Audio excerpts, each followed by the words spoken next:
Regardez les enregistrements de débats, souvent électriques, contradictoires ou adeptes.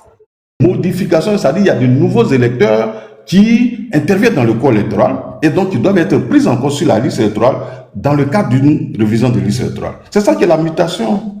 Voilà, donc maintenant, les accords politiques, je vais finir rapidement, Daouda. Si vous savez, aujourd'hui, là, moi, il ne faut pas se tromper, hein.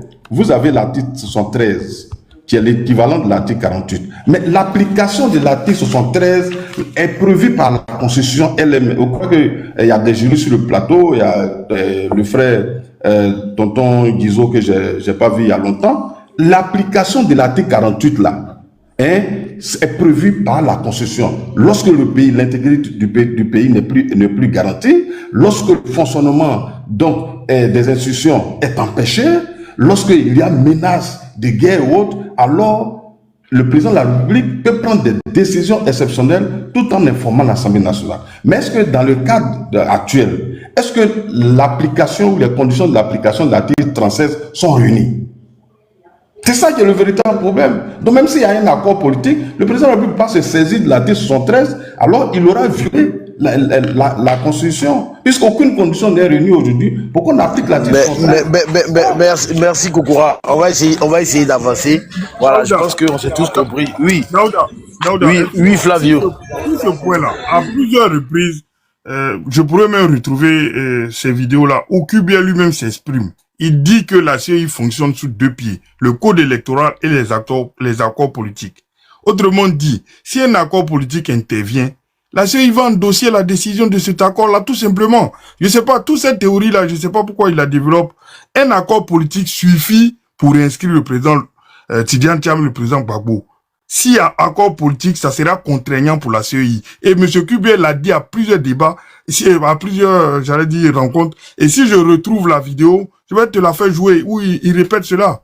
Voilà. Non, tu n'as pas besoin de trouver la vidéo parce que moi je l'ai écouté, on a interrogé. Je viens. Daouda, s'il te plaît. Ce que je veux dire. Non, en fait, Daouda, pardon. En fait, le frère ne comprend même pas ce que j'explique. Même quand il y a un accord politique, il doit être encadré par la loi.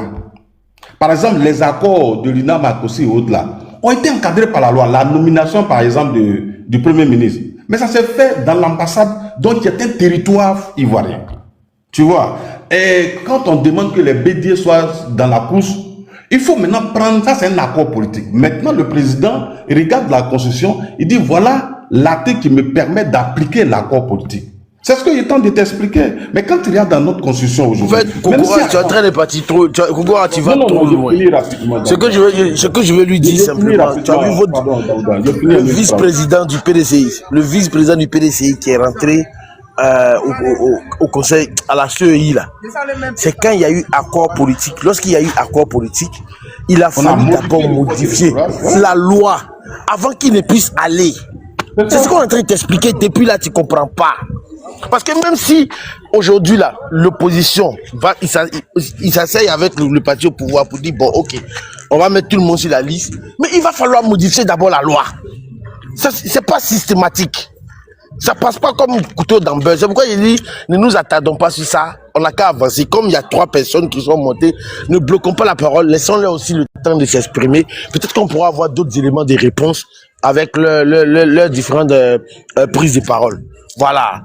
Donc, Franck Akabé, j'espère que tu vas bien. Il y a un peu longtemps, on ne s'est pas vu. Je te laisse la parole pendant 6 minutes. S'il vous plaît, faites en sorte de respecter le temps de parole. Merci.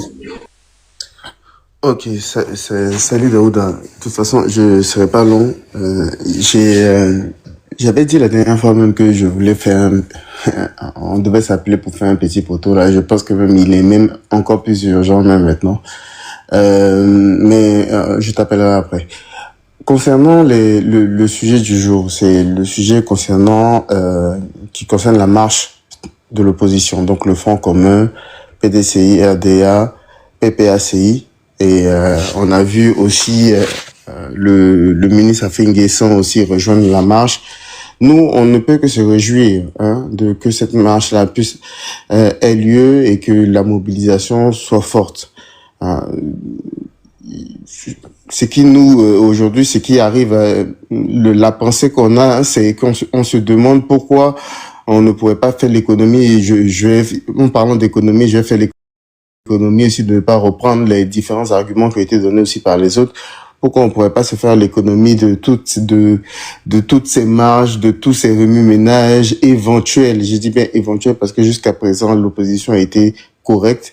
Les marges qui ont été faites par l'opposition ont été encadrées par la police et l'opposition s'est très bien tenue. Et c'est ce que l'opposition ne cesse de répéter, qu'ils essaieront de se battre, mais dans les limites de la loi, de la légalité. Donc, moi, je me pose toujours la question, pourquoi on peut pas se faire l'économie de tous ces éléments-là en essayant d'ouvrir ce fameux dialogue politique pour qu'on puisse parler? Parce qu'en vérité, un dialogue, on n'arrive pas forcément aux fins qui sont demandées par telle ou telle personne.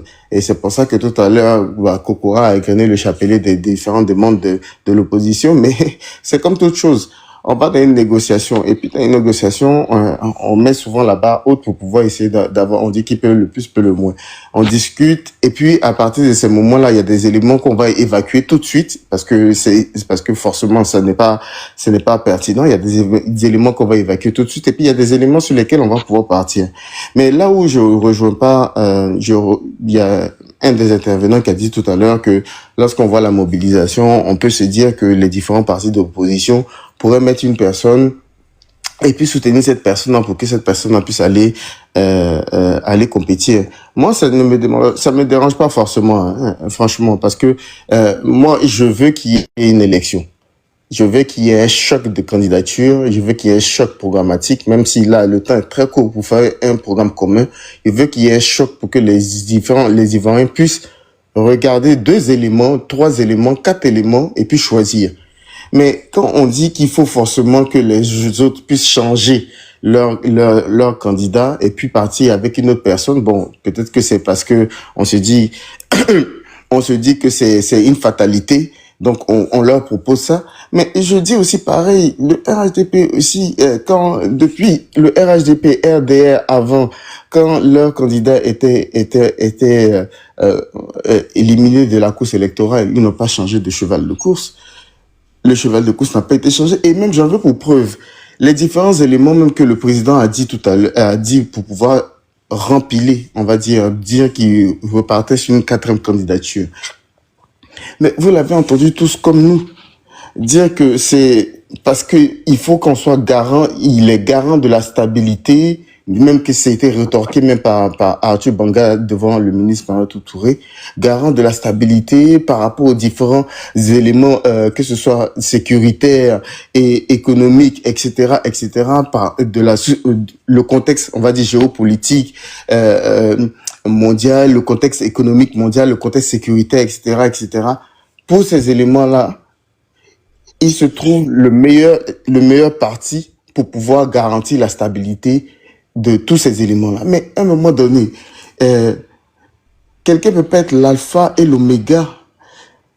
Quand on entend souvent les gens du RHDP, on a l'impression que si Alassane Dramane Ouattara n'est plus au pouvoir, toutes ces personnes qui sont dans l'opposition conduiraient la Côte d'Ivoire au chaos. Mais à un moment donné, dans la vie politique, il y a différents courants. Les gens me parlent d'idéologie, etc. Mais la volonté première de tout politicien, normalement, je dis bien normalement, c'est œuvrer pour le bien-être des citoyens. Donc, chacun maintenant a sa voix, c'est-à-dire soit son idéologie, sa façon de mettre en place les différents éléments programmatiques pour pouvoir arriver à ce but-là. Mais quand on essaie de faire comprendre qu'il y a une seule voie et que cette voie-là, si cette voie-là n'est pas là, la Côte d'Ivoire part dans le chaos, j'ai bien aimé l'intervention d'Arthur Banga parce que la question qu'on se pose, c'est que si Alassane Dramane Ouattara n'est pas là demain, mais donc on est dans le chaos? Non. Il y a beaucoup de gens qui sont assez intelligents, assez réfléchis pour pouvoir conduire la Côte d'Ivoire vers un avenir meilleur. Que ce soit Alassane Dramane Ouattara, que ce soit des gens du RHDP eux-mêmes, que ce soit les gens aussi de l'opposition. Donc, pour pouvoir avoir cette expression plurielle, aujourd'hui, on a vu des milliers de personnes dans les rues qui sont venues exprimer le fait qu'ils veulent que leur leader puisse être là, présent sur la liste électorale ou bien même concourir tout simplement pour cette élection présidentielle. Je pense que le minimum, c'est de les entendre parce que le président a dit au congrès à Ebimpe qu'il était le président de tous les Ivoiriens. Donc, quand on est le président de tous les Ivoiriens, il faut savoir écouter aussi l'expression du peuple. Et je vais terminer par cette dernière phrase, quand quelqu'un disait, je pense que c'est toi qui le disait, que quelqu'un peut dire et puis revenir sur sa parole au gré des situations. On a même entendu la maxime, une nouvelle maxime donnée par le président de la République, que la réalité peut transcender voilà les paroles dites ou bien les promesses dites données de bonne foi. Mais le président de la République, et je vais rappeler cette promesse-là, c'était même pas une promesse, mais c'était un fait. C'est-à-dire, il a dit, je termine par là, si mes congénères, on va dire ses collègues Laurent Gbagbo et Bédié veulent se présenter, parce que lui, sa volonté, c'était de passer à la nouvelle génération. Si Gbagbo, Laurent et Bédié se présentaient, alors lui, il se présentait. Aujourd'hui, quelle est la situation de la Côte d'Ivoire? Le président Bédié n'est plus. Le président Gbagbo n'est pas sur la liste électorale et Alassane Dramane Ouattara rempile pour un 4e mandat. Maintenant, je laisse tout le monde juger comment on appelle ça. Merci. Merci beaucoup, Franck Akabe. Kaza, vas-y, tu as la parole. La parole sera à tonton Guizot et puis enfin Khalil, qui a vraiment patienté. Non, tonton Guizot, c'est Kaza d'abord, c'est Kaza. Kaza, si tu dors là, tu n'as pas allé te coucher pour dormir. Parce que son micro est fermé. Bon, je pense que le vieux là, il dort. Tonton Guizot, vas-y. Il y a le dessin, il ne faut pas qu'il va ronfler ici.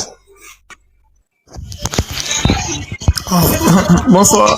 Bonsoir, Baouda. Pourquoi tu as crié mon nom? Parce que j'ai même pas ouvert mon micro. Non, c'était ouvert. Vas-y, pour ton temps de parole. C'est que c'était le réseau, parce que j'étais loin du téléphone d'ailleurs.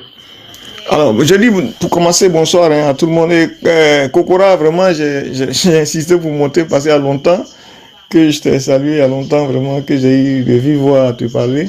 Donc vraiment, je t'ai dit pour ton retour partiel ou bien total, vraiment bonne arrivée et bien des choses. Et merci de nous gratifier toujours de bonnes interventions, ça et là. Et à tous aussi, hein, je vous dis bonsoir. Alors, je pars sur la fin du frère qui vient de, n'est-ce pas, jeter son propos, pour dire qu'en réalité, les questions politiques, les gens ont tendance ces derniers temps à les traiter avec beaucoup, n'est-ce pas, d'émotion, et en croyant que c'est la solution, n'est-ce pas, à la réflexion politique.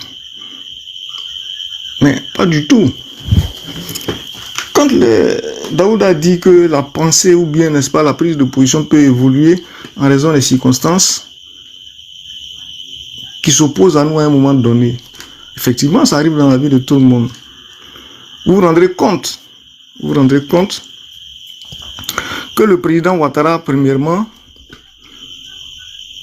c'est une personne physique, donc qui a à son propre niveau individuel ses propres pensées, ses propres prises de position. Alors, tout à l'heure, cher frère, sur la dernière anecdote que vous avez prise, qui était, je sais pas, au nord, la Côte d'Ivoire, où le président, n'est-ce pas, a fait cette remarque. C'est un appel qu'il a fait, n'est-ce pas, à ses pairs. En son temps, le président Bédié, le président Gbagbo, les ex-présidents, je veux dire, il leur a demandé que pour leur génération, il est bon maintenant qu'ils puissent céder la place à une nouvelle génération. C'est une proposition qu'il leur a faite. Et il a dit en ce qui lui le concerne, il était prêt pour cette action. Mais en même temps, il a posé 2 exceptions à ce principe. C'est la première exception qui a tourné dans l'oreille des gens ou bien dans l'esprit des gens. Mais la seconde, il l'a posée, elle était ferme. Elle était remarquable. Il a dit premièrement, et vous l'avez repris tout à l'heure, que, mais si ces anciens présidents, qui sont leaders des principaux partis politiques, remplissent, moi aussi je vais remplir. Et la deuxième chose qu'il a énumérée, qui m'apparaît importante et sur laquelle les gens n'ont pas beaucoup insisté parce que beaucoup n'ont pas entendu, beaucoup n'ont pas fait attention. Il a dit, après ça, que lui tient à ses principes, c'est-à-dire à la parole donnée. Mais que lui, ses principes ne sont pas au-dessus des intérêts du pays. Ça, il y a longtemps, je l'ai répété quelquefois sur certains panels. Les gens n'ont pas beaucoup mis ça à l'esprit. Dans cette même localité, le président, sur ce même pupitre, il a dit qu'il tient à ses principes, mais ses principes ne sont pas au-dessus des intérêts du pays. Et que si les intérêts du pays l'exigent, ces principes ne comptent plus. Donc, malgré ce discours, à l'orée des élections de 2020,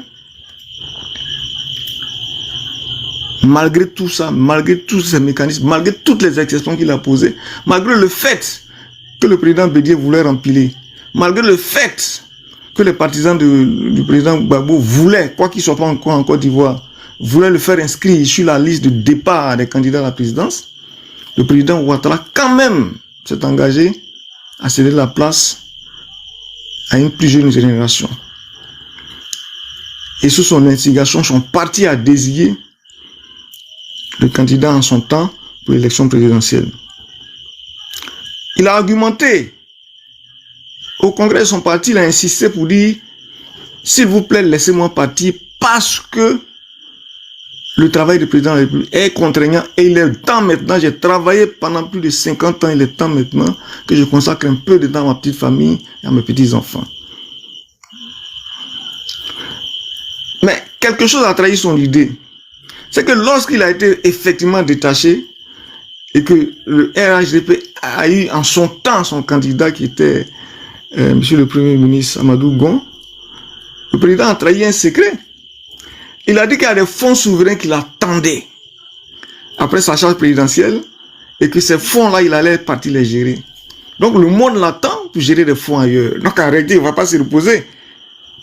Sauf qu'après, Dieu ayant fait sa volonté et ayant rappelé à lui, n'est-ce pas, un de ses fils, la direction du parti a saisi l'ouverture donnée par le président de la République et président de son parti. Pour dire, nous, on table sur les deux exceptions, ou bien sur une exception, et puis l'argument qu'il a posé. Premièrement, il dit que le devoir, l'intérêt du pays n'est pas au-dessus de ses principes. De toute façon, donc, la direction du parti lui présente les intérêts du pays. Donc, nous, on ne va pas sur ses principes, on ne va pas lui présenter ses principes. Tonton Guizot, permets-moi juste une petite précision. Avec la permission de tout le monde, oui. Vous avez dû remarquer que... Non, Tonton Guizot, ton micro, 2 secondes. Tu vas prendre la parole. Vous avez remarqué, Tonton Guizot, il parle lentement, tout et tout. Avec votre permission, je vais lui ajouter 2 minutes pour qu'il puisse mettre tout ça en ordre et puis nous donner pour qu'on laisse la parole à quelqu'un d'autre. Ouais, souvent aussi, c'est ça aussi le principe de modération. Il faut laisser le temps à chacun d'exprimer son idée. Parce que si son temps est fini, mais si je le coupe comme ça, on n'aura pas le fin mot de son argumentaire. Donc vraiment, c'est votre gentillesse, votre bienveillance que je demande. Tonton Guizot, tu as 2 minutes. Pas ton temps est fini, mais je vais t'accorder 2 minutes pour que tu puisses chuter. Ça aussi mon mal, je n'ai pas le temps et puis je suis pas trop, c'est ça aussi souvent mon problème. Merci beaucoup Daouda, je vais accélérer, je vais rapidement abréger. Après je pourrai, n'est-ce pas, faire le complément des choses. Non, nous on est entré dans la brèche en réalité. On lui a dit, Monsieur le Président, en fait, nous on ne vous oppose pas à vos principes, mais on vous oppose les intérêts du pays qui sont au-delà de vos principes. C'est pas seulement le parti, il y a eu le parti, il y a eu même les têtes couronnées, et il y a eu des chancelleries. Donc, un large éventail de, comment dire, de forces, n'est-ce pas, de problèmes, de forces de pression, sont intervenus pour lui présenter des intérêts qui vont au-delà de ses propres principes, d'après lui-même sa propre affirmation. Donc, en ce temps, c'est comme ça en 2020, et aujourd'hui encore, il part sur le principe. Donc, en réalité, Là, le deuxième argument qui consistait à dire qu'il va se reposer, on sait qu'il va aller travailler encore, il y a des fonds qui l'attendent, ne pouvait plus prospérer. Donc, autant venir travailler pour le pays plutôt que d'aller gérer des fonds. Donc, nous, on le tient sur ces deux éléments qui sont au-delà de ses principes. Il a lui-même dit. Donc, il n'y a même pas de question qui est liée au mensonge ou alors à un revirement qui serait la trahison d'un engagement. C'est nous qui le lui avons imposé, le parti lui a imposé, puisque d'abord il est dans un parti. Dans le parti, on vient en se mettant en idée de sacrifier quelquefois ses propres intérêts ou bien sa propre volonté pour le groupe. Donc, quoique président même du parti, si l'essentiel du parti, si, comme on l'a fait au congrès la dernière fois, si l'écrasante majorité dit, monsieur, vos principes, on les voit, mais vous êtes dans un parti où vous devez aussi, vous avez aussi l'obligation de vous plier à la discipline du parti. Nous disons ça, il doit y réfléchir et penser à l'intérêt collectif. Donc sur cette question, vraiment, voilà ce que je voulais dire. Ça s'explique clairement et ça va dans l'ordre des choses. Et pour la... Merci beaucoup. Merci beaucoup, tonton Guizot. Général Khalil, tu as la parole. Merci beaucoup, cher frère. Merci beaucoup. Merci pour ta patience. Ouais. Non, toujours. Moi, je peux, en fait, comme tu disais, passer des heures en train d'écouter mes frères, parce que je dis toujours aux gens que on apprend toujours beaucoup plus en écoutant qu'en parlant. Donc, je vais faire vite, essayer de faire vite, plus ou moins, parce que les choses qui se disent ici sont toutes belles, les unes des autres. Qu'on les partage ou pas, mais même la façon de le dire me séduit. Et c'est pourquoi très souvent, même partout où je passe sur les panels, je suis souvent en bas même pour cela, en fait. Ça vous tarder, moi je veux dire que nous sortions, en fait, je veux faire un vœu, quoi, en fait, ce soir. Je voudrais que nous sortions plus ou moins de la naïveté, en fait. Nous sommes en politique, la politique est aussi un art. Il dit un jour que c'est une science même. Et que d'autres diront, et vous l'avez reconnu, il dira que c'est un métier. Mais je vais rapidement citer d'abord un auteur qui est parmi les plus importants en sciences politiques, qui a un livre qu'ils appellent Le Prince et aux substances. Chacun comprend combien il est louable pour un prince d'être fidèle à sa parole et d'agir toujours franchement et sans artifice. Plus loin, il poursuit, il dit: un prince bien avisé ne doit point accomplir sa promesse.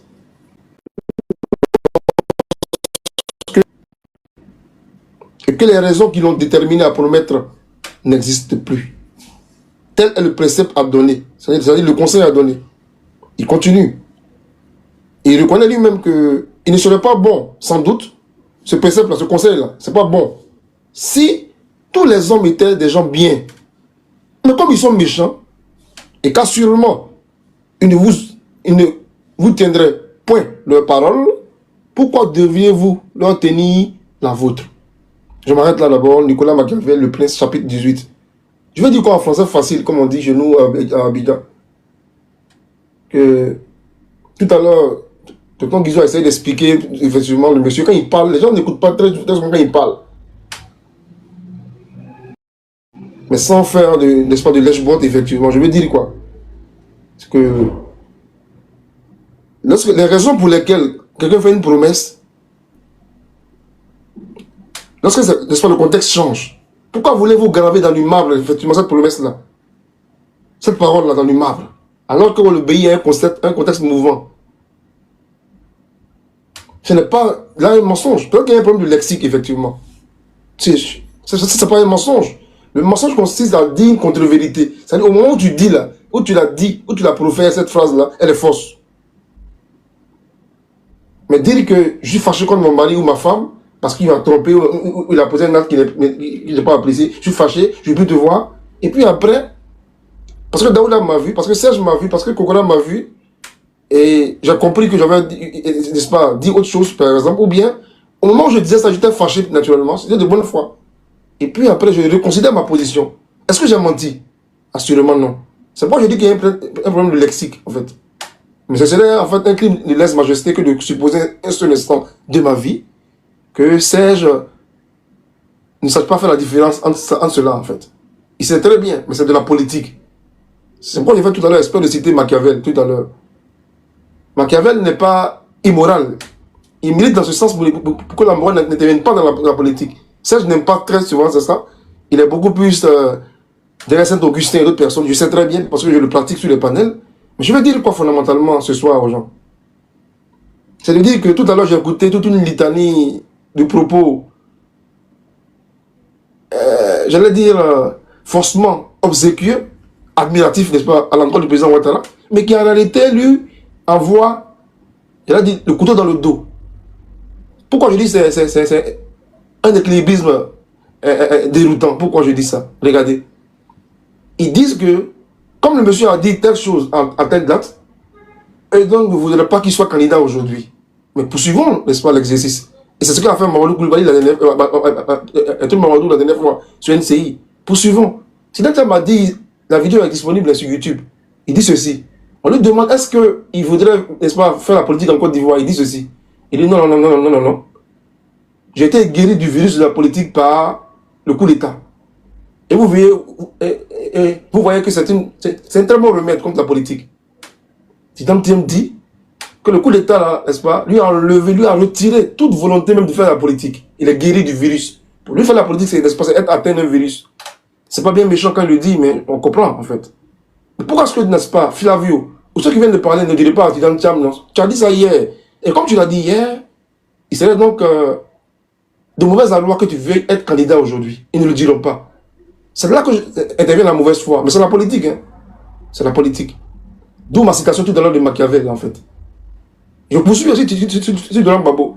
Dolan Babo a dit dans ce pays ici que, au-delà de 75 ans, on ne doit pas être candidat parce qu'on tombe fréquemment malade, on n'est pas disposé à gérer le pays. Aujourd'hui, nous parlons, il a 80 ans. Mais ça, j'ai se battra pour qu'il puisse être candidat. Il veut qu'il soit candidat, alors qu'il a dit ça hier. Tout à l'heure, si j'ouvrais mon micro pour lui demander, Serge, est-ce que tu veux que Babo soit candidat? Il va dire oui. Donc la même exigence de parade, de façade, qu'il construit autour du président Alassane Ouattara, il ne la tiendrait plus jamais devant qui que ce soit d'autre. C'est là que je parle de politique. Ce n'est pas des gens qui sont idiots. Hein. Ils sont très intelligents, très posés, mais ils sont là, dans sa vie politicienne. Et donc je dis, je répète encore Machiavel, il dit, un prince bien avisé, c'est-à-dire qu'un dirigeant ne doit point accomplir sa promesse lorsque cette promesse-là, ou du moins sa réalisation, lui serait nuisible, ou du moins à ses valeurs, ou à la Côte d'Ivoire qu'il chérit, en tout cas de son point de vue. Et que les raisons qui l'ont déterminé à promettre n'existent plus. Tu me parles de Konan Bédié, est-ce qu'il vit actuellement? Il ne vit plus. Konan Bédié n'est plus là. À ce moment où il parlait en ce moment, est-ce qu'on était pour prise avec l'AES? Non. Et donc, chacun pourra développer comme il voudra. Nous sommes en centre politique. Je pourrais citer 100 000 auteurs, chacun. Et je sens que ça, j'en sais pourquoi le faire pareil. Mais ce qui est fondamental, je vais dire, et je m'arrête là, ce qui est fondamental, c'est de dire que la politique, là, encore une fois, ne soit pas naïf. Claude Wyss l'a dit, je le cite encore au passage, la guerre est la continuation de la politique par d'autres moyens. Je répète, oui. Même la guerre qui nous semble effroyable, là, n'est que de la politique, mais par d'autres moyens. Ce qui veut dire quoi, en fait, pour terminer, Daouda? La politique n'est qu'un rapport de force. Donc la question principielle subsiste, c'est de dire, après telle manifestation à Ebimpe, après telle manifestation aujourd'hui à Place Figayo ou ailleurs, quid de l'existence du rapport de force? A-t-il changé, basculé en faveur de tel ou tel autre? Est-ce que l'opposition actuellement a les moyens de contraindre le docteur Ouattara à agir, à infléchir sa position? Et aussi, on peut faire le débat. Mais moi je pense que, encore une fois, quand on veut être républicain et démocrate, la démocratie ce n'est pas la foulcratie. C'est des élections. Le peuple, ce n'est pas Khalil, ce n'est pas Koukoula, ce n'est pas Sey, ce n'est pas Daouda. Le peuple, n'est-ce pas, dans son association démocratique, c'est-à-dire que ne s'exprime, je dis bien ne s'exprime, ne parle que lors des scrutins ou d'un référendum, c'est-à-dire via ses représentants. Il élit un président qui parle pour lui, il élit des députés qui parlent pour lui. C'est pourquoi lorsque le corps législatif se réunit, on parle de « il ne peut pas décider ». Il ne peut pas décider. Et donc, je veux dire qu'on peut faire ce débat-là 1001 fois, mais nous sommes en politique, donc je comprends plus ou moins la langue souvent pendue et même incisive, souvent des uns et des autres. Voilà. Voilà. Mais je m'arrête là, c'est ça, c'est important. Mais je pense que j'aurai le temps de revenir tout à l'heure sur plusieurs choses que j'ai entendues. Mais c'est ça la politique, et c'est ça la politique. Ce qui m'intéresse, c'est le rapport de force, sa vitalité. Est-ce que cela a bousculé? Est-ce que cela a changé? Pour ma part, non. Mais le temps nous dira tout à l'heure de pouvoir avancer tout à l'heure. Merci. Merci beaucoup. Flavio, tu as la parole. Tu n'as pas besoin de donner émotion, c'est ton temps de parole. Khalil, moi je veux savoir, c'est quoi tu mets derrière rapport de force? C'est quoi tu entends par rapport de force? Ça m'intéresse de savoir. Qu'est-ce que tu mets dans le terme rapport de force? Je réponds à ça maintenant ou bien après, à mon temps. Oui, vas-y, c'est mon temps. Rapport de force, ça dit quoi? Ça dit mais que... pardon, ne t'étends pas, faut être bref. Si ah, bon, non. Dans ce cas, je me tais. Ne t'étends pas trop, c'est ce que je te dis. Je ne veux pas parler sous l'urgence. Moi, il m'était toujours sur le panel. Parle, continue. À mon temps, je parle de... Non, mais j'ai besoin de savoir ce que tu entends par... J'ai compris, mais je dis, je refuse de parler sous l'urgence. Moi, je n'aime pas parler sous l'urgence. Non, je ne te mets pas de pression. Je dis, exprime-toi, mais ne t'étends pas trop pour me laisser... Je dis là, en fait, là. Je dis, je vais parler à mon temps de parole. Vas-y. Bon, bref, il ne veut pas jouer le jeu. Bref, mais bon, c'est pas bien grave. Bon, moi, je reprends Sénèque pour dire que la parole donnée est une dette contractée. Donc, quelqu'un qui revient sur sa parole, objectivement, c'est problématique. Même s'il revient sur sa parole de bonne foi, c'est problématique.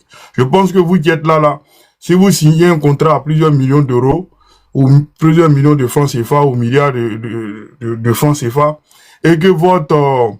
J'allais dire, celui avec qui vous signez le contrat revient sur sa parole, je pense que vous ne serez pas très heureux, même si il revient sur sa parole de bonne foi. Et la prochaine fois, vous allez faire attention. Vous allez marcher sur des œufs. Voilà. Quelqu'un qui revient sur sa parole, pour moi, c'est problématique. C'est objectivement problématique. Mais bon, chacun justifie ce qu'il veut. Moi, je suis un peu surpris quand même qu'on défende une telle position. Mais bon, on aura tout vu sous cette mandature-là. Alors, moi, je reviens sur les points évoqués par rapport à la marche, parce que c'est ça le sujet de fond.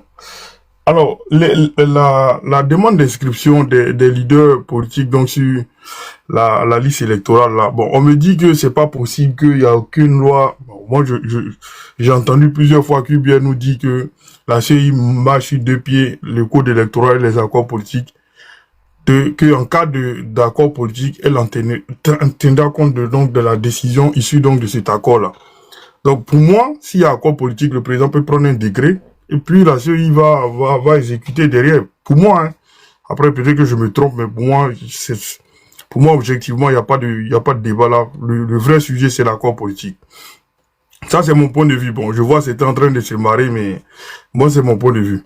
Maintenant, sur la RLE, bon, évidemment que l'opposition est obligée, puisque c'est une négociation, de demander des choses, j'allais dire, d'avoir une certaine exigence dans ces demandes, ce qui est tout à fait normal. Maintenant, le dialogue va permettre donc d'avoir des décisions, j'allais dire, qui vont contenter les différentes parties. Je reviens parce que j'ai entendu quelqu'un parler donc de cette notion de plan B. Mais au fait, ou bien non pas de plan B, mais plutôt d'un choix unique de l'opposition. Au fait, je sais pas, mais cette proposition-là, moi, me pose problème. C'est vrai, aujourd'hui, l'opposition, c'est différentes idéologies qui se rassemblent. Hein, je ne pense pas que le PDC est un parti de gauche. Il y a des partis de gauche, peut-être d'extrême gauche, qui sont donc au sein de cette opposition-là, et vous demandez que cette opposition-là se mette ensemble pour choisir un seul candidat, mais pour mettre en place quel projet de société. C'est-à-dire, entre la vision libérale donc du président Thiam et la vision, j'allais dire, socialiste du président Gbagbo, là, quel point commun ils vont arriver à trouver? Pendant que l'un va vouloir libérer le marché, l'autre va vouloir le contrôler. Donc, objectivement, cette proposition n'a pas de sens. Voilà. Il faut laisser un parti arriver sur le pouvoir, mettre en œuvre son projet de société en toute liberté. Et puis ensuite, la population, du moins le peuple ivoirien, va apprécier. Mais si on est contraint à faire un choix et préparer un projet de société en moins de 3 mois, mais avec des idéologies totalement différentes, mais quel résultat on va produire derrière? Le tout n'est pas de prendre le pouvoir pour prendre le pouvoir. Si on prend le pouvoir que derrière, on n'arrive pas à dérouler nos projets de société pour j'allais dire, améliorer le quotidien de nos compatriotes, mais ça ne sert à rien. Donc cette proposition-là, elle est objectivement pas très pertinente. Voilà. Il faut la meilleure solution. Et moi-même, je suis surpris, et ça je le dis tout le temps, les militants du RADP nous bassinent tout le temps avec le fait qu'ils aient un bilan exceptionnel, extraordinaire, et j'en passe. Et un président exceptionnel. Mais qu'est-ce qui vous gêne si vous avez une telle qualité, un tel candidat? Qu'est-ce qui vous gêne de pouvoir compétir? Compétir face à de vrais adversaires. Quel est le plaisir que vous tirez à aller battre, je sais pas, un petit candidat, l'ancien préfet d'Abidjan par exemple, avec tout le respect que j'ai pour lui. Mais quel plaisir vous tirez d'une telle élection? Ou bien d'avoir battu Kakabe en 2020 comme seul candidat? Quel est le plaisir que vous en tirez? Non, objectivement, il n'y a aucun plaisir à compétir contre des candidats qui ne font pas le poids. Vous avez deux adversaires qui font le poids, qui sont à même de vous mettre en difficulté dans les unes. Mais laissez-les compétir et puis objectivement, on va apprécier. Et ces différents candidats-là auront des projets de société cohérents.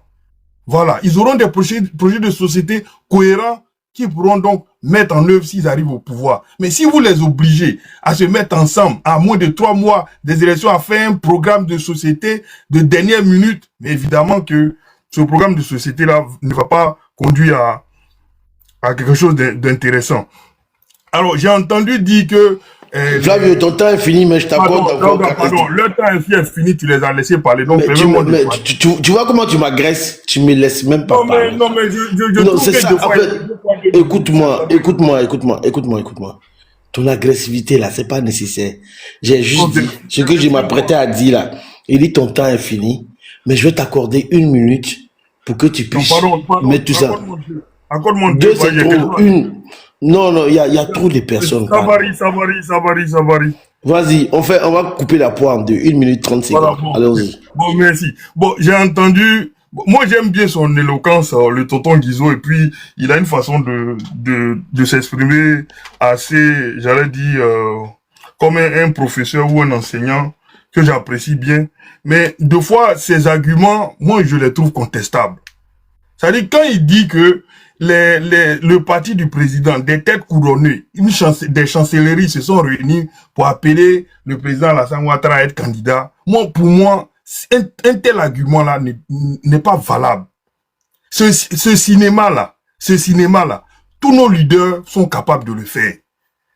C'est-à-dire, tout président en Côte d'Ivoire est capable de réunir des chefs couronnés, des chancelleries. Bon, je ne sais même pas si la chancellerie, c'est vrai, est capable de réunir même des partis d'opposition pour soutenir sa candidature. Donc, sortir cet argument-là pour dire non, les Ivoiriens ont appelé le président à être candidat. Mais est-ce qu'en 2020, là, avant le décès d'Amadou Gon, avant sa déclaration, est-ce que les militants du RADP n'étaient pas pour qu'il soit candidat?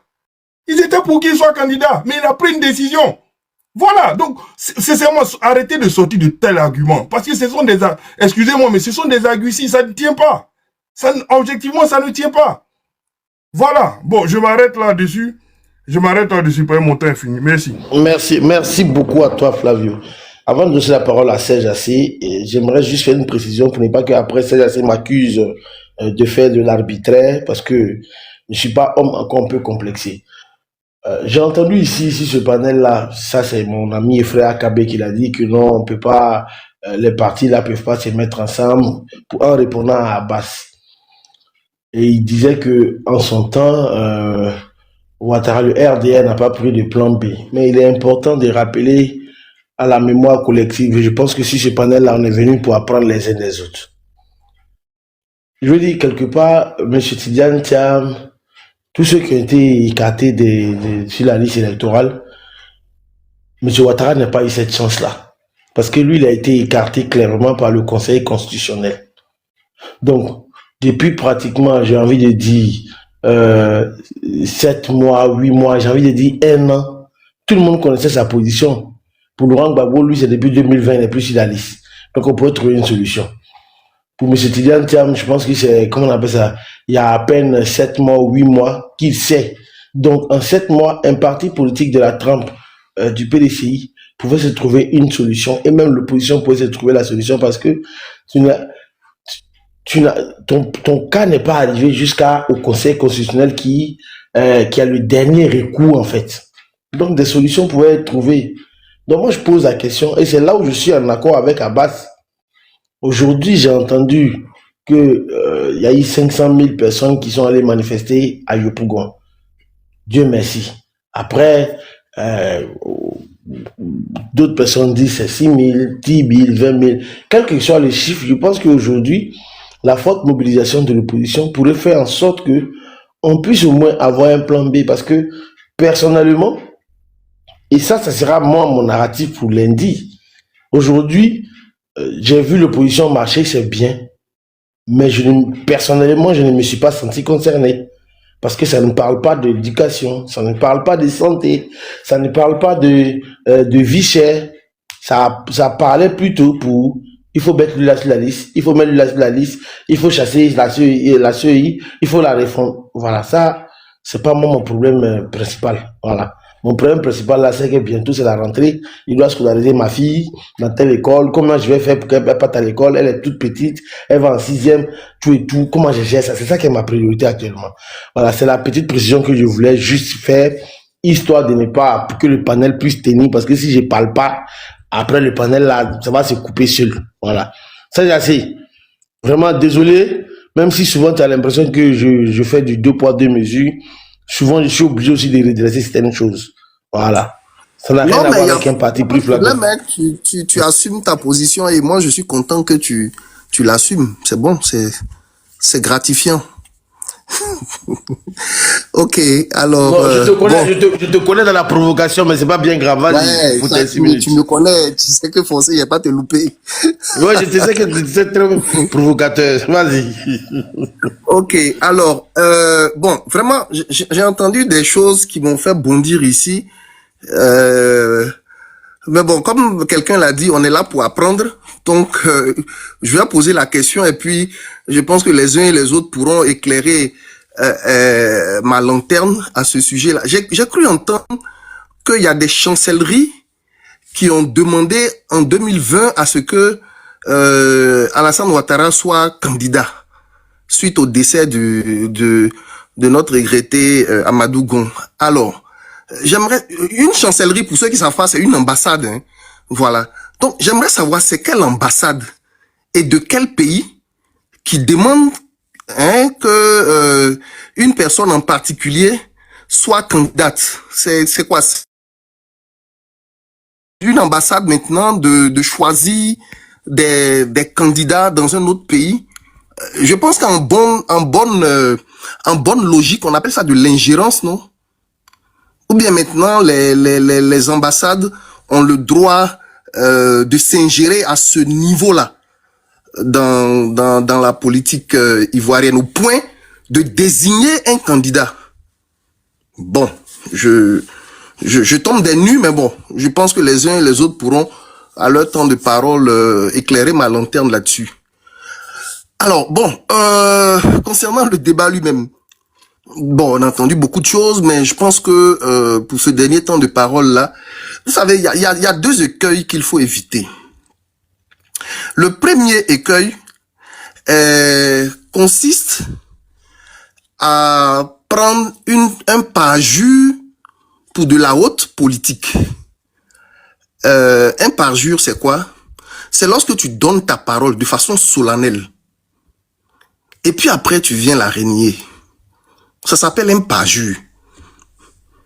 Et en termes de valeur morale, je ne pense pas qu'un parjure, ce soit une qualité que quelqu'un qui se revendique un grand homme et qui veut rentrer dans l'histoire par la grande porte, soit stigmatisé, hein, avec comme étant quelqu'un qui se parjure facilement.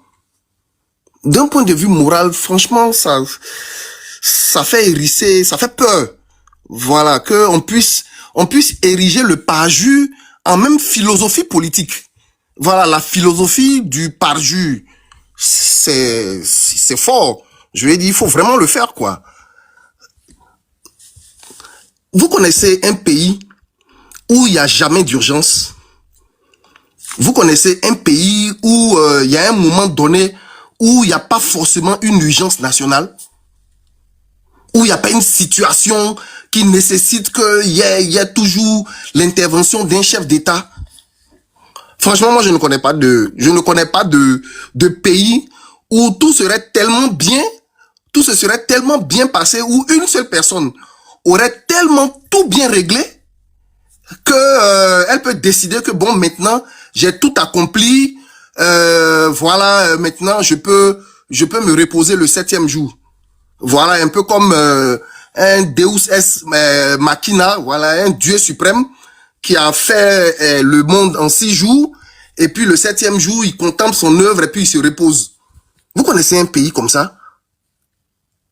Dans tous les pays du monde, tous les jours, il y a des urgences nationales à régler. Donc, qu'est-ce que vous êtes en train de nous insinuer?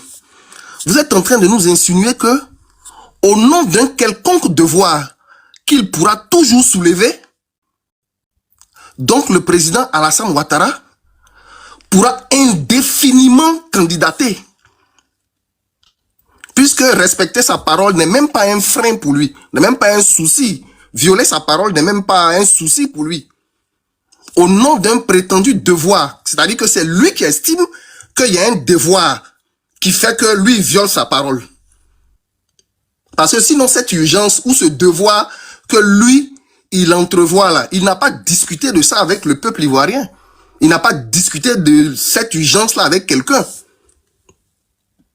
Donc si en 2040, lui-même, il voit une autre urgence, il va se présenter, il va faire une 5e République, donc un premier mandat de la 5e République au nom d'une urgence que lui, il aurait vue. Mais à quel moment en Côte d'Ivoire, on n'aura pas d'urgence? Je vous rappelle, au-delà des chiffres qu'on nous balance à longueur de journée, nous sommes toujours un pays pauvre. Hein? Et dans un pays pauvre, il y a infiniment d'urgences.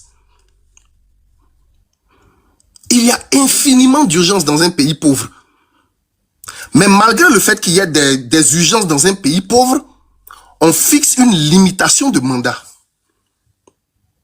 On ne dit pas que comme un tel a supposément bien dirigé, donc à cause de lui et des urgences qu'il y aura toujours, on va encore modifier la constitution pour que lui là, il soit toujours candidat. C'est un argument qui ne résiste même pas à l'analyse. Donc il ne faut pas transformer le parjure, c'est-à-dire la violation de sa propre promesse par quelqu'un, en un acte de haute portée politique, au point de vouloir l'imposer à un peuple et en faire une vertu morale. C'est pas de 30 secondes pour chuter. Et par des moyens de sophisme, nous expliquer que oui, ça là, c'est de la clairvoyance. Mais il y aura toujours un devoir pour le compte duquel on peut violer sa parole.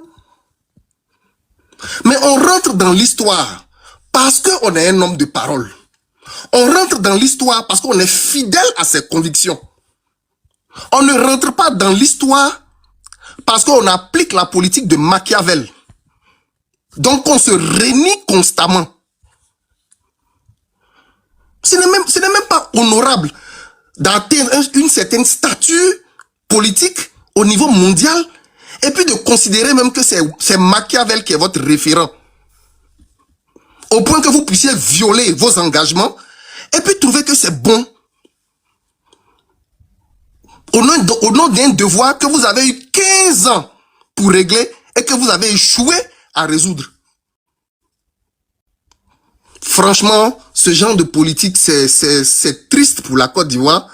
Et on espère que une fois cette parenthèse-là passée, on n'aura plus des hommes politiques qui viennent nous sortir ce genre de philosophie du parjure là. Parce que c'est vraiment pas honorable. Ben, malheureusement, nous sommes là-dedans. Voilà, ok, Daouda, merci beaucoup. Il est 1h45. Je vais devoir voilà, descendre. Voilà, parce que bon, on est là depuis quand même assez longtemps. Merci. Ce qui est intéressant dans l'affaire, c'est l'incohérence totale de nos amis. Vraiment, quand tu les écoutes, tu te demandes si ils font attention à ce qu'ils disent. il parle de la parole donnée et de parjure. Donc quelqu'un qui revient sur sa parole est un homme sans honneur, sans dignité et qui ne devrait même plus exister en politique. Mais ceux qui le disent, et je crois que les uns et les autres l'ont dit et autres, Laurent Gbagbo a dit dans ce pays qu'il ne faut pas être candidat au-delà de 75 ans et qu'il ne se voyait même pas être candidat après. Il a même dit qu'il ne se voit pas en train de se battre avec Afin Gissamba contre le FPI. Mais même étant en prison, c'est lui qui voulait diriger le FPI au point de détruire pratiquement son parti. Étant en prison, il était toujours le candidat des Gore aux élections présidentielles. Aujourd'hui, à 80 ans, il est le président et il est le candidat du PPACI. Mais nos amis, ils sont prêts à descendre dans les rues pour imposer sa candidature en 2025. Mais ils disent que le parjure, il ne faut pas le faire. Le président Eric Onambede qui est décédé, paix à son âme. Mais il a dit que son dernier combat, c'était en 2010. Mais s'il ne mourait pas, en 2025, à 91 ans, il serait encore le candidat du PDCI-RDA. Ça, ce n'est pas un parjure. Monsieur Thiam, comme les uns et les autres l'ont dit, a juré la main sur le cœur que jamais il ne fera la politique en Côte d'Ivoire. Mais 25 ans après, il revient, il est prêt à faire la politique, il est prêt à mourir pour la politique et il a mis le PDCI, donc je vais dire, sous coupe, pour, je vais dire, en coupe réglée, personne ne peut parler au PDCI, les biens sont radiés, elles sont sanctionnés, les Yapo Valérie sont sanctionnés, juste à cause de... Et il dit, il est le plan A jusqu'à Z. Mais ça, c'est pas du parjure.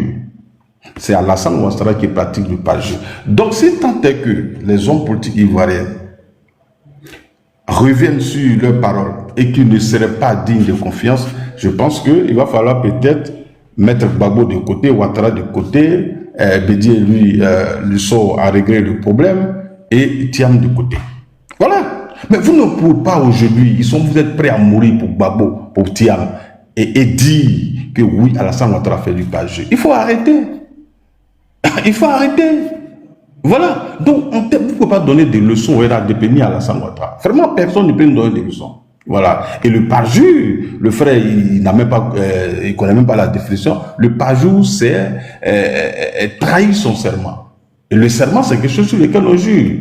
Mais en Côte d'Ivoire, qui a fait le parjure, donc il devrait être poursuivi en justice? Mais c'est le PDCI et le PPACI. Vous avez envoyé des représentants à la CEI qui ont prêté serment sur la Constitution devant le Conseil constitutionnel de ne travailler que dans l'intérêt du peuple et ne représenter que le peuple. Mais votre parti vous demande de sortir de la CEI, vous sortez de la CEI. Mais ça, c'est un parjure qui devrait vous conduire en prison. Mais ce n'est pas bien grave. Alors, quelqu'un nous a parlé de dialogue, oui, on ne veut pas dialoguer. Mais attends, le dialogue, c'est quoi? Est-ce décréter des mois de dialogue? Ou bien le dialogue, c'est que le président de la République discute avec M. Laurent Gbagbo. Mais il a appelé Laurent Gbagbo pour que les deux parlent. Ça, c'est un dialogue. Aujourd'hui, le PPA, je vais dire, la CAPSI et le RADP sont en train de discuter. Ça, c'est un dialogue. Donc, ce n'est pas nous qui refusons le dialogue. Bien au contraire, la CAPSI a fait une demande avec le PDCI et autres pour faire le dialogue avec le RADP. Mais au rendez-vous, ils ne sont pas venus. C'est une partie de la CAPSI qui est arrivée. Donc, est-ce que vous voulez vraiment le dialogue? Vous ne voulez pas le dialogue, vous voulez créer le chaos. Mais sauf que vous n'avez pas les moyens de créer le chaos dans notre pays aujourd'hui. Et c'est ce qu'on vous dit. Voilà. Donc, vraiment, il faut sortir de ça. Donc, vraiment, vous ne pouvez pas nous donner des leçons. Nous avons choisi notre candidat. Autant vous avez choisi vos candidats, on n'a pas mis nos bouches du temps. Nous aussi, là, on choisit notre candidat. Qu'il ait respecté sa parole ou non, ça, c'est pas votre problème. S'il n'a pas respecté sa parole, allez-y dire au peuple ivoirien que ce monsieur ne respecte pas sa parole, donc vous ne le votez pas. C'est ça, la démocratie. En 2016, les Américains ont estimé que Hillary Clinton avait menti. Donc, ils n'ont pas voté, ils sont allés voter Donald Trump. Alors que tous les sondages donnaient Hillary Clinton vainqueur. Mais ils ont estimé qu'elle a menti, ils n'ont pas voté. Donc, ce qu'on vous dit, c'est d'aller dire au peuple de Côte d'Ivoire, ne votez pas Alassane Ouattara parce qu'il ne tient pas parole. Nous, on n'a pas justifié notre choix. Autant vous n'avez pas justifié votre choix, un Laurent Gbagbo qui a du mal à marcher aujourd'hui, mais vous êtes prêt à mourir pour lui. sans on vous reproche des choses, et vous voulez reprocher des choses à Alassane Ouattara et à ses militants. Notre choix, il est souverain. Et il va au-delà de la parole donnée d'Alassane Ouattara. Parce que la démocratie, c'est ça. Les militants se sont réunis, ont désigné quelqu'un comme un candidat, comme leur candidat. Mais il est obligé de respecter la décision de la majorité et du parti. Il n'a même pas le choix. Ces principes ne sont pas au-dessus des intérêts donc du parti. Mais il faut arrêter. Il faut arrêter. On n'a pas besoin. Notre choix, il est souverain. Il est indépendant. On n'a jamais posé la question pourquoi vous avez choisi Thiam.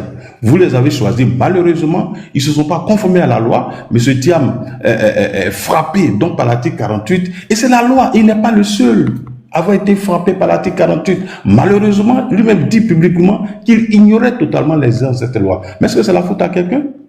C'est la faute à quelqu'un que le PDCI-RDA, sous le magistère duquel cet article a été pris depuis 1961, ne sache pas donc l'existence de cette loi au point donc de ne pas informer son président. Mais quelle est la faute à qui? C'est de l'irresponsabilité. Kokora, je te laisse une minute pour terminer. D'accord, il n'y a pas de problème.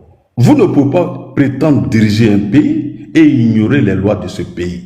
C'est-à-dire, logiquement, aucun Ivoirien ne devrait vous faire confiance. Parce qu'on ne peut pas comprendre que des vieux du PDCI, le parti a presque 80 ou 95 ans, et vous ne connaissez même pas les lois que vous avez votées.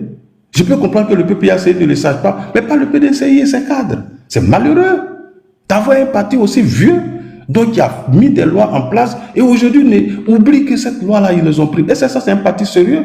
On ne peut pas vous confier la gestion de ce pays. Parce que vous n'êtes pas responsable. Donc, si M. Thiam n'a pas pris le soin, donc de façon intellectuelle, et se préparer, donc il est venu, il est tombé dans la politique parce qu'il a fait l'aventure pendant 25 ans, mais quand il vient, comme on le dit chez nous, un étranger, quand il arrive, mais il demande les nouvelles du pays, et du village, mais s'il ne l'a pas fait, c'est la faute à qui? Donc vraiment, moi je crois que Daouda, on a épuisé le débat. Hein. Le débat, c'était donc la marge, quel était son objectif, quelle est l'analyse que nous pouvons faire donc sur cette marge. Ce que nous disons pour résumer, c'est que c'est l'expression de la démocratie. Aujourd'hui, tous les discours qui étaient construits sur la gestion et la gouvernance de notre pays en disant c'est un pouvoir dictatorial, c'est un pouvoir despotique, donc petit à petit, tout ce discours est en train de tomber. Et nous, c'est ce message qu'on regarde.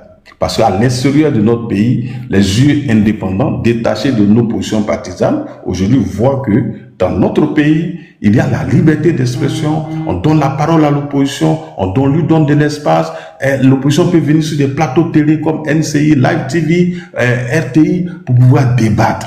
Ça, si vous dépassez ce cadre de démocratie, ce niveau de démocratie, je pense que vous n'allez pas trouver beaucoup de pays, donc ils font mieux que la Côte d'Ivoire. Donc vraiment bravo à l'État de Côte d'Ivoire, bravo aussi à l'opposition qui a atteint un niveau de maturité politique et démocratique, donc qui est capable d'organiser des manifestations sans provocation, sans casse, sans détruire donc des biens. Nous les encourageons à aller sur cette voie, et tant qu'ils vont s'inscrire dans cette voie, l'État va les accompagner sur la voie donc de la construction de notre jeune démocratie. Donc vraiment félicitations à tout le monde. Et merci beaucoup, Kokora. En tout cas, j'espère que j'ai fini rapidement. J'ai déjà fini, donc il ne faut pas me couper, Daouda. Donc j'espère que cette lucidité va continuer de les habiter, et pour éviter que vraiment la Côte d'Ivoire parte dans tous les sens comme sous les autres régimes où le pays a connu une série de crises qui a pratiquement détruit tous les fondamentaux de notre pays. Donc merci à toi, Daouda. Il est 1h du matin et je crois qu'il est temps d'aller dormir. Non, mais bien sûr, on va laisser juste toutes les autres faire leur mot de faire, puis on s'en va. Voilà. Finalement, entre Akabe et Abbas, je donne la parole à Kian, vous deux. Rapidement, hein, si tu peux me permettre. Vas-y rapidement pour ton mot de faire, puis on va essayer de clôturer. Ok. Alors, à mon niveau, j'ai relu récemment en fait un livre de Sun Tzu qui s'intitulait L'art de la guerre et qui disait un peu en substance qu'en fait, en réalité, il faut se focaliser sur les capacités de son adversaire plutôt que de se fier à ses déclarations. Et je pense que c'est l'une des grosses peut-être erreurs que je peux reprocher à l'opposition d'aujourd'hui, c'est d'une façon ou d'une autre se dire ou bien s'attendre à ce que le président ne se représente plus et puis peut-être bâtir une stratégie politique sur ça. Je trouve que ça c'est l'une des plus grosses erreurs. Pour rapidement conclure sur En fait, il y a quelqu'un qui m'a interpellé sur l'incapacité, même l'impossibilité de l'opposition, ou bien du PDCI, du PPACI de pouvoir s'unir. Je trouve que c'est juste, je trouve que c'est suicidaire, en fait, d'avoir ce genre de réflexion. Quand on mène ce genre d'initiative là, comme celle qu'on a vue aujourd'hui, et qu'on voit un peu le résultat, et venir rester encore sur des histoires d'idéologie qui seraient incompatibles, je trouve qu'en réalité, c'est un véritable suicide. Rapidement, Daouda, je vais partager des chiffres, ok? Les dernières élections législatives en Côte d'Ivoire, le PDCI plus le PPACI, peu importe, ont remporté les élections avec 41 820 voix à Yopougon. Ça, c'était à Yopougon. Élection municipale, PDCI 26 000 voix, PPACI 48 000 voix à Yopougon. Et le RHDP remporte les élections avec 60 000 voix. Ça veut dire que quand je combine les deux chiffres PPACI, PDCI, ils se retrouvent à peu près 74 000 voix. Ça veut dire qu'ils auraient pu battre facilement le RHDP. N'empêche que pour des divergences que je ne pourrais expliquer, ils sont restés à se déchirer. Et puis à la fin, ils ont perdu les élections et ils viennent se mettre devant la place publique pour accuser un certain camp de vouloir tricher et tout ça. J'ai bien peur que c'est la même erreur qu'ils sont en train de s'apprêter à commettre, mais malheureusement, voilà, je trouve qu'il faut rester très pragmatique. Aujourd'hui, il y a un candidat qui est déclaré, il faut le considérer comme tel et puis prendre ce qu'il y a comme mesure pour pouvoir, voilà, l'affronter, c'est tout. Voilà, merci, c'était tout ce que moi j'avais envie de dire.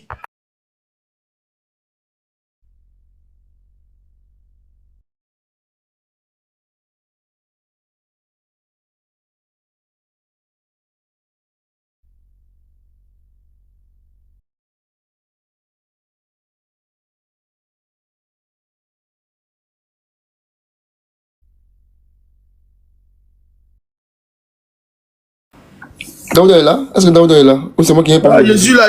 Il avait oublié même. Bon, tiens, on va pas aller dormir. Il pense que. Voilà.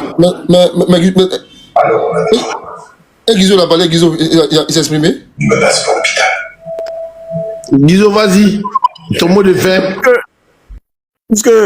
Puisque Serge qui a posé des questions, il s'en est pressé, il s'est empressé de partir le premier. Voilà, c'est pourquoi même là, je ne veux pas qu'on parle de tout ça. On va essayer de voir demain si on va faire un autre débat. Il n'y a pas de problème, mais je vais quand même laisser quelque chose et puis après, chacun s'en servira. De toute façon, il faut que ça sache que le principe d'ingérence est un principe consacré en droit international. Sous le chapitre 7, n'est-ce pas, de la Charte des Nations Unies, le principe de l'ingérence existe sous plusieurs formes et il va même jusqu'à l'usage de la force. Donc, c'est pas un principe tabou en relation internationale. Deuxième chose, Kokora l'a bien dit, il n'y a pas de trahison de serment. Parce que quand on dit parjure, c'est qu'un serment a été prêté publiquement. Or, ici, il n'y a aucun serment qui a été prêté. Il s'est étonné de savoir s'il y a des chancelleries qui sont intervenues. Moi, j'ai baissé un peu le niveau, c'est pour ça que j'ai dit les chancelleries. Il y a des plus hautes parties. On se rappelle tous en 2020 l'intervention du président français sur la justification devant des micros internationaux de la nécessité de la candidature du président Ouattara. Donc ça le dit, et ça ne pas le savoir, on est contemporain de la chose. Bon, moi je m'étonne qui me pose la question. Bon, c'est pas grave. Demain, si on a l'occasion, on développera certaines choses. Mais vraiment, merci beaucoup de l'occasion. Et puis bon, que Dieu nous donne bonne nuit. Khalid, bonsoir. Hein, et puis bon, demain. Merci. Merci Daouda. Merci beaucoup de ton vision. Mais moi, je ne veux pas faire de plus de paroles. Donc, je pense que demain, on pourra tranquillement élargir Daouda. Merci infiniment à toi aussi. Puis merci à tous ceux qui sont en bas, qui sont restés avec nous. Merci à tous. Hein. Merci. Allez, sur ce, on va aller dormir. Bon, là, il a fui, c'est un fuyard. Une fois la discussion entendue, donne ton retour en commentaire.